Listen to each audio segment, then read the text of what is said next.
There are absolutely no rules to art. And if you think there are, or somebody told you there literally are no freaking rules. The world is your oyster, and I think that's something I really love about creating art, is that there is no right way to do it. Especially as somebody who can struggle from some perfectionist tendencies and thinking that I need to learn from everyone else and get all this information to make sure that what I'm doing is correct. I have high standards for myself. I have high standards for the work and the art that I create. I think that's why I fell so in love with art, is because you can do anything you want. There's not one specific style that you have to follow. You can play and blend and mesh different styles. There's not one specific color palette that you need to stick to. In fact, you can play and mesh different colors that usually wouldn't go together and see how they look together. That's what's so fun. You can experiment, you can explore, you can create whatever you desire to create. And sometimes I would get really frustrated with my art because it wasn't looking like the way that I wanted it to look in my head, what I was picturing. But what I realized was when I let go of those expectations and I allowed myself to just sit down and follow what feels good and what's inspiring me in the moment, that's when my best work came to be. Not when I was trying to like copy something or replicate something, but when I actually sat down and made choices for myself. I think like finding your own style and creating unique things is finding what works for you, making specific choices that you want to make that nobody else would have made before you. And that's what's so freaking cool about being a beginner. So when I decided to sit down and really pursue art and do this as often as I possibly could, I think the best thing is that I have no background. I'm a beginner. I'm coming at things with fresh eyes, with fresh ideas. I have all different materials and resources that I can use, and I can play and have fun. I don't have to follow anybody else's expectations of the way that they think things should go. I didn't have an art teacher in my ear telling me what's right and what's wrong. I just come at it with pure joy and pure passion and pure love, and I think that's really what creates such beauty and such magic in my pieces. And they're not all perfect. I don't love everything I create, but what I do love is that I'm growing and that I'm learning, and that every time I sit down to make something, it's going to be entirely different because I have new things to try and a new perspective. And I think that the more that you lean into art having no rules and you being allowed to make your own choices, that's really, really imperative to your journey.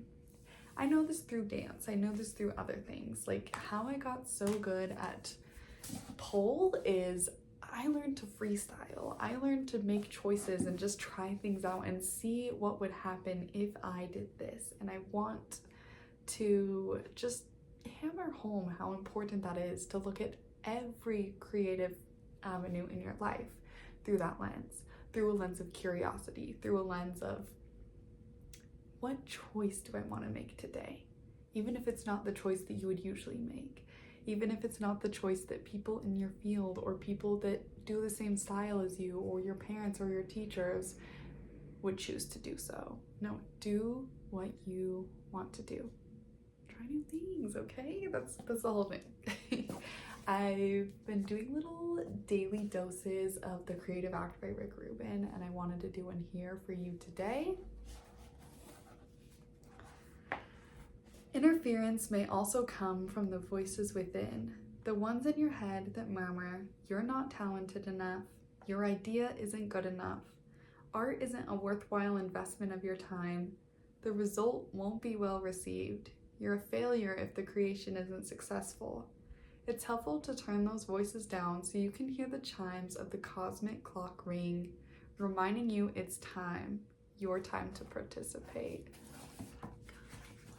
That was so freaking beautiful and on purpose, and I haven't actually read that line before. That was powerful. I think that the lesson from that book and from this conversation is really that if you are feeling like you don't know what to do, you don't know how to make art, you don't know if you're good enough, that's all your inner critic in your mind. You are good enough and you have everything that you need to succeed right now. So get out there, start making choices, start creating something that's going to make you proud over anybody else. What is going to make you proud? Do that thing. Art is healing. Art is so freaking needed in this world right now, and I really think that the higher systems above us teach us to just like stifle our creativity, to turn away from it. And when we lean into what we want to create and how we want to feel and the choices that we want to make, that is an act of rebellion. It's going to train so many muscles that are so important to your livelihood and your lifestyle. And overall, I think it's just going to give you a greater sense of self, an inner trust and an inner knowing that you know what is best for you. Let's breathe into that and exhale. Wow, that was so powerful. Thank you for being here with me. I'm Alethea. If you didn't know, if this is our first time meeting, hello. I am here to share my becoming with you in hopes that it will help you become the highest version of you, the person you've always wanted to be, to get in touch with your whimsy, your magic, your creativity, your expression, and your joy. I love you. I'll see you so soon.